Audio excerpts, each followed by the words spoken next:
Last week, we told you how to stay summer safe in some of Nebraska's crazy summer weather. But you know what we didn't talk about? The heat. In the months of July, August, and September, the temperatures in Nebraska average in the upper 80s, though we all know there are days that exceed 100. With temperatures like that, being outside can quickly become dangerous. Add on top of that, outside sporting activities, family barbecues, and county fairs. We here at the health department want to make sure you know the signs of heat illness and how to stay cool in the heat of the summer. An extreme heat event is a series of hot days, much hotter than average for a particular time and place, kind of like the week we've just had. Extreme heat is deadly and kills more people than any other weather event. So let's start with, what is heat illness? Put plainly, heat illness means a serious medical condition resulting from the body's inability to cope with a particular heat load. But wait, does that mean that I have heat illness every time I overheat a little? Well, no. Heat illness more specifically includes things like heat cramps, exhaustion, a loss of consciousness, and heat stroke.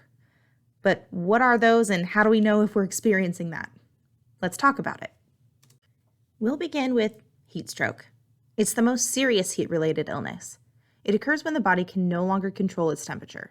The body's temperature rises rapidly, the sweating mechanism fails, so the body is unable to cool down. When heat stroke occurs, the body temperature can rise to temperatures of 106 degrees Fahrenheit or higher within 10 to 15 minutes. Heat stroke can cause permanent disability or death if the person does not receive emergency treatment.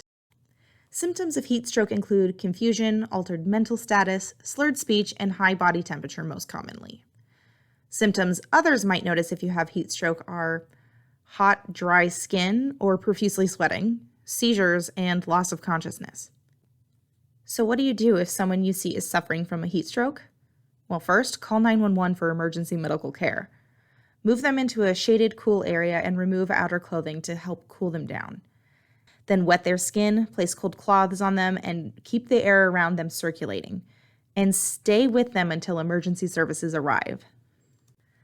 Next, we'll talk about heat exhaustion. Heat exhaustion is the body's response to an excessive loss of water and salt, usually through excessive sweating. So, if you have kids in outdoor activities, then these are things you should keep an eye out for.